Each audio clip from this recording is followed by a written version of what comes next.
Avant de revenir au commencement pour voir ce qui est arrivé à l'homme, il y a une chose que nous ne devons pas oublier. Il est toujours important de ne jamais considérer les questions de la vérité divine séparément comme des sujets isolés, mais de reconnaître toute leur portée et leur relation. La vérité est un tout. Il n'y a pas de pluriel dans les Écritures pour le mot vérité. Il n'y a pas les vérités, mais il y a des aspects de la vérité. Et aucun de ces aspects ne peut être isolé. Il est essentiel d'observer le commencement et l'issue suprême de chaque phase de la vérité. Il faut ensuite nous souvenir définitivement que dans les Écritures, la vérité est progressive. Au début, les questions ne sont pas exposées complètement ni précisément. Elles laissent pressentir quelque chose de plus.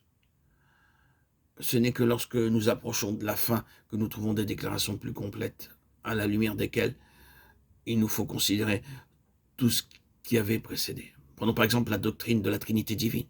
Ce n'est en réalité pas avant le temps de Christ qu'elle nous est définitivement et pleinement révélée, comme dans l'évangile de Jean, chapitre 14 à 16. Et ce ne sera pas avant la venue du Saint-Esprit qu'elle sera comme connue en expérience. Il en est de même du sujet qui est devant nous. La nature ou l'être de l'homme en tant qu'esprit, âme et corps ne nous est pas définitivement exposé avant que nous soyons dans le Nouveau Testament. Mais il y a beaucoup d'allusions et même de déclarations fragmentaires qui ont été faites à ce sujet de tout temps. L'explication de ce fait est une part de toute notre étude, car il signifie qu'il n'a pas été possible à l'homme de connaître les choses de Dieu de manière adéquate et vitale avant l'ère du Saint-Esprit, comme une réalité demeurant en nous, avec tout ce que cela signifie. C'est donc vain de faire de la Bible un livre de texte ou un manuel de sujets à étudier comme tel, car maintenant, avec toute la révélation du Nouveau Testament, nous pouvons remonter jusqu'au commencement.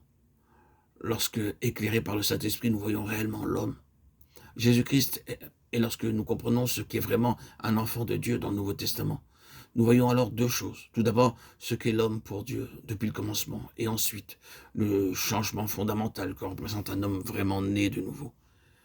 Quant à sa constitution, nous verrons qu'il était qui et qu'il est esprit, âme et corps. Mais dire cela, ce n'est dire que la moitié de la question.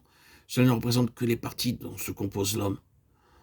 L'autre moitié de la question, c'est ce qui représente l'ordre et la fonction. Ce fut dans l'envahissement de cet ordre que la fonction fut atteinte fatalement, et que l'homme devint autre que ce que Dieu avait voulu pour lui. Le fait qui gouverne tout, c'est que Dieu est esprit. Jean 4, 24. Certaines choses viennent ensuite. Nous sommes aussi de sa race. Actes 17, 28, 29. Le Père de nos esprits. Hébreux 12, 9. C'est une loi établie que ce qui est né de la chair est chair et ce qui est né de l'esprit est esprit. Jean 3, 6. Ce n'est donc que dans son propre esprit que l'homme est de la race de Dieu. La paternité présuppose la race. Il n'y a pas de paternité sans race. Dieu est esprit. Dieu est aussi Père. La loi établie de la postérité demande un ancêtre spirituel pour une race spirituelle. Mais en tant que Père, différent en cela du Créateur, Dieu est uniquement le Père de nos esprits. Dieu n'est pas une âme. Nous verrons cela avec plus de détails lorsque nous parlerons de la fonction de l'âme. C'est pourquoi Dieu n'est pas le Père de nos âmes. Dieu n'est pas un corps. C'est pourquoi nos corps n'ont pas été engendrés de Dieu, mais créés. La parole de Dieu nous dit avec une clarté évidente que seul l'Esprit peut connaître l'Esprit. Ce sont des choses que l'œil n'a point vues, que l'oreille n'a pas entendues et qui ne sont pas montées au cœur de l'homme, mais que Dieu a préparées pour ceux qu'il aime. Dieu nous les a révélées par l'Esprit. Car l'Esprit sonde tout, même les profondeurs de Dieu. En effet, qui sait ce qui est dans l'homme, sinon l'Esprit de l'homme qui est en lui? De même aussi personne ne connaît ce qui est en Dieu, si ce n'est l'Esprit de Dieu. 1 Corinthiens 2, 9, 11. C'est pourquoi les disciples du Christ ne le connurent pas réellement, de manière vivante et réelle, avant que quelque chose se soit fait en eux, et que le Saint-Esprit soit uni avec leur esprit. Il en est toujours ainsi.